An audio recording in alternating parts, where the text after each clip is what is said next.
Marc, qu'est-ce qui t'a poussé? Bonjour ma chérie. On peut dire my love alors. Qu'est-ce qui t'a poussé à organiser des voyages moto en Grèce? Tout d'abord parce que je suis motard depuis plus de 20 ans.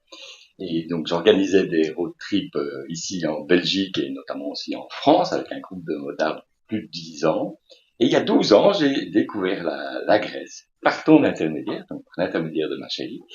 Et donc moi je suis tombé amoureux de la Grèce et donc j'ai voulu allier ces deux passions, celle de la moto et celle de la Grèce.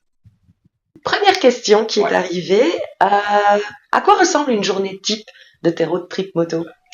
Alors une journée type, ça va commencer déjà par un bon petit déjeuner et on va démarrer vers 9h30. Pour ceux qui ont déjà suivi l'aventure, c'est 9h30, on démarre tapante. Et puis on va déjà enchaîner quelques routes, un itinéraire qui a été bien préparé, des petites routes sinueuses, locales. Profiter évidemment, parce que ça c'est quelque chose qui me tient à cœur, c'est de profiter des paysages, s'arrêter, faire des pauses improvisées, avec des paysages toujours pour moi époustouflants. Et on s'arrêtera sur l'heure de table dans des petits restaurants locaux aussi pour profiter des petits villages assez authentiques. Et puis nous allons poursuivre notre journée. Alors on a aussi des journées avec des visites organisées, des visites touristiques, parce qu'il faut bien aussi passer par des visites touristiques de la Grèce, pas faire que de la moto. Et généralement, on termine la journée sur un horaire assez raisonnable, ce qui nous permet de profiter aussi du lieu où nous dormirons, de visiter la ville. Et on se retrouve en fin de journée ou en début de soirée pour un peu débriefer dans un petit restaurant local que j'aurais sélectionné préalablement. Et puis ça nous permet de débriefer, de passer un bon moment entre nous et vivre notre aventure au jour le jour, comme ça. Généralement, la soirée se poursuit aussi après le restaurant. Mais ça, c'est une autre histoire. La Dolce Vita à deux roues. Alors, une autre question qui est arrivée de Maxime qui demande si lors de tes road trips, on découvre vraiment la Grèce authentique. D'abord, merci Maxime pour ta question. Et puis oui, c'est effectivement un voyage moto organisé, mais comme je le disais avant, on ne fait pas que de la moto. Donc c'est vraiment, on va pas faire des milliers de kilomètres, on va faire 200, 250 kilomètres, grand maximum. Et donc on profite pleinement de la Grèce. Et on va pas rester non plus la tête dans le guidon, ne rien voir des paysages. Donc on profite de tous les petits villages dans lesquels on va traverser, on va improviser des arrêts. Donc si un petit village nous plaît et que sur un petit regard échangé, on estime qu'on peut s'arrêter, profiter de ce petit village, s'arrêter, prendre un petit café frappé, on va aussi profiter de la Grèce comme ça. Donc c'est pas juste profiter du point A et du point B et l'arrivée, c'est que sur tout le parcours, on va évidemment profiter réellement de la Grèce. Ce n'est pas que un voyage moto, c'est aussi prendre le temps de découvrir partout où on va passer en Grèce. Quel type de paysage, justement, les participants découvrent-ils lors de tes itinéraires? Alors, les paysages sont très variés. Alors, tout dépend évidemment du voyage qu'on va faire. Notamment, en ce moment, on a le tour du Péloponnèse, on a les météores. Le tour du Péloponnèse, c'est vraiment un voyage où on est entre mer et montagne, puisqu'on en fait le tour par la côte. Donc, on est sur des routes sinueuses, mais toujours avec, d'un côté, on a la mer, de l'autre côté, on a les montagnes. Et pour les météores, par exemple, là, on va être assez dans les terres. Donc, on part vraiment dans les montagnes, des vraies traversées de montagnes. Donc, on va arriver vraiment des sommets et des vues absolument incroyables. Les road trips, quels services sont inclus dans tes formules? Alors j'ai voulu faire des services, je vais pas dire clés en main, mais enfin c'est tout comme j'ai envie que les voyageurs soient à l'aise. Et donc j'ai envie que quand ils aient un prix, ils se disent plus de trop de frais extra. Donc je propose deux formules. La première, c'est tu viens avec ta propre moto, là je m'occupe de toi, en tout cas, et du voyage, avec les services, évidemment, je m'occupe de la réservation des hôtels, les petits déjeuners, les restaurants du soir, j'ai les taxes locales, les visites qui sont organisées, les sites touristiques. Et si tu choisis l'autre formule, qui est une formule, je dirais, un peu plus all-in, c'est-à-dire que tu viens en avion directement jusqu'à Athènes, et depuis Athènes, je m'occupe de toi avec une moto de location que tu auras choisie préalablement, avec 4 modèles proposés. Et dans cette formule-là, je m'occupe également de la réservation des hôtels, de petits déjeuners. Je m'occupe ici du carburant moto, c'est important de le signaler, c'est-à-dire de ne plus vous projeter, de se dire tiens, il y a encore une dépense importante par rapport au carburant. Ça fait partie de la formule. Les repas du soir sont pas organisés dans les hôtels. Ça sera toujours des restaurants locaux à proximité. C'est important de le signaler aussi. Ça permet aussi de découvrir justement toute l'authenticité de la Grèce et de ces petits restaurants. Et toujours donc le prix des visites organisées, etc. Une assurance aussi supplémentaire pour les motos est prévue dans le cadre de location de motos qui permet de limiter les dégâts à la caution qui aura été versée. Merci.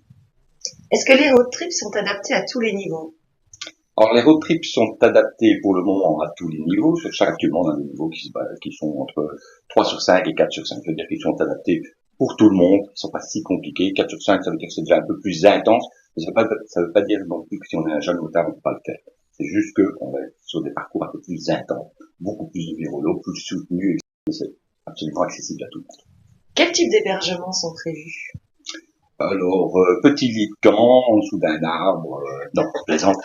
Toujours des hôtels avec un minimum de 3 étoiles. Voilà, les hôtels sont très corrects, toujours très bien situés, généralement proches des restaurants, ce qui nous permet aussi de partir à pied et de pouvoir bien profiter des restaurants. Pas de s'y rapide, on doit encore reprendre les motos.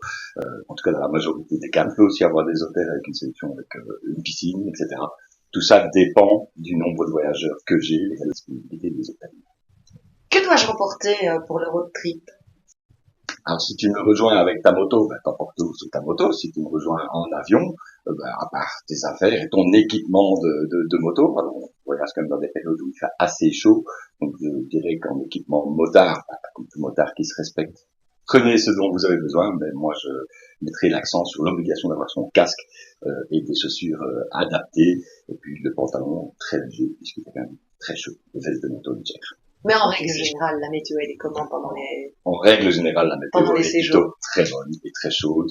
On va se balader entre 30 voire 40 degrés. C'est pour ça que j'organise d'ailleurs pas de voyage en juillet et en août, puisqu'on est très souvent autour des 40 degrés. Je trouve que c'est pas supportable et pas sympa. Voilà. Pas très agréable. Et quoi s'il y a une panne?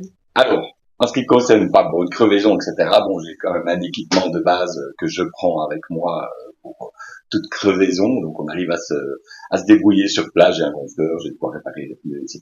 Si on a vraiment une casse moto, si c'est votre moto, malheureusement, je ne peux pas faire grand chose, mais en tout cas, je vous abandonnerai pas, mais ça reste de votre responsabilité, en tout cas, de faire dépanner votre moto. Si c'est dans le cadre d'une location de moto, ben, évidemment, mon partenaire de moto sera contacté et c'est à lui de venir et de nous trouver une solution de moto de remplacement ou de faire une réparation. Quel type de retour as-tu reçu des anciens participants? Les types de retour, je dois dire que j'ai été assez touché. Je propose une manière de voyager qui est un peu différente, où j'ai envie de dire qu'on se retrouve un peu comme une bande d'amis, parce que je suis celui qui a tout organisé derrière pour que vous puissiez passer un voyage en toute sérénité, mais j'ai envie de l'avoir comme vraiment on se retrouve comme une belle bande d'amis. Voilà. Et donc les retours que j'ai pu avoir m'ont vraiment touché parce que c'est ce que les personnes ont ressenti aussi. Et ce que j'ai souvent entendu et j'apprécie beaucoup, c'est qu'ils ont vécu une aventure humaine. Donc ils ont senti que voilà, c'était quand même quelqu'un de proche, d'être à l'écoute de tout le monde et qu'il n'y avait pas de stress. Donc on était dans une organisation, on se laissait aller, on sentait pas la pression d'une organisation. Donc ça me plaît beaucoup d'avoir offert ça à mes participants.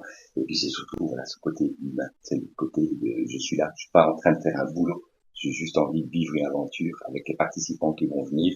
Et que au bout du parcours, à la limite on va pas retenir le nom motorcycle, mais on retient Marc au bout de l'aventure. Et ça, c'est déjà quelque chose qui me plaît beaucoup.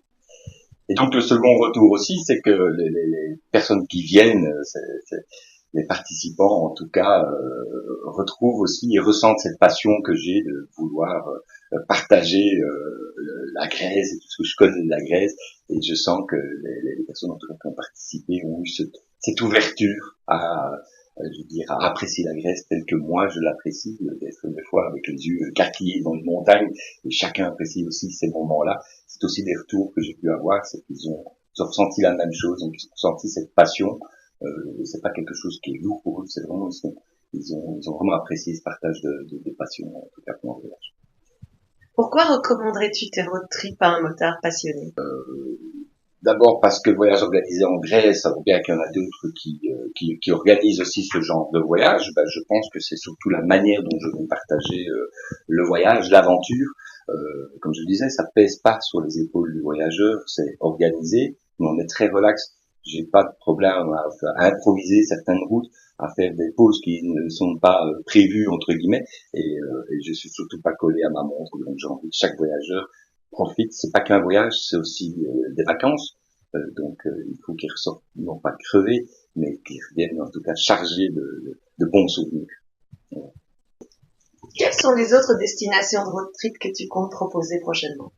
Pour l'instant, donc, je propose le Péloponnèse, les météores, et chaque année, je vais découvrir d'autres régions, que ce soit sur la Grèce ou d'autres manières de faire le Péloponnèse, parce qu'il y a 150 manières de faire le tour du Péloponnèse, et donc il y aura des versions différentes. Ça sera la même chose pour le météore.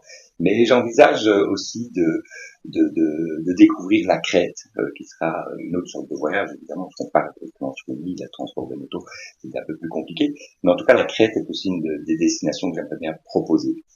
Voilà. Puis des voyages peut-être plus longs. Là, c'est des voyages de 7 jours, de 10 jours, mais on peut très bien envisager aussi des voyages beaucoup plus longs, sur 15 jours, où on passerait du Péloponnèse au nord, donc dans les deux versions, etc. Donc, je pense qu'il y a vraiment de quoi proposer une multitude de road trips, d'itinéraires sur la Crète. Parfait. Merci, my love. Je m'inscris déjà sur la liste des voyages en Crète. Je te remercie de m'avoir interviewé. Et puis, je voulais souhaiter à tout le monde de merveilleuses fêtes de fin d'année, enfin, plutôt de tourner là, de merveilleuses fêtes de fin d'année. Et puis, j'espère vous retrouver en 2025 pour vivre de belles aventures avec moi. À bientôt. À bientôt.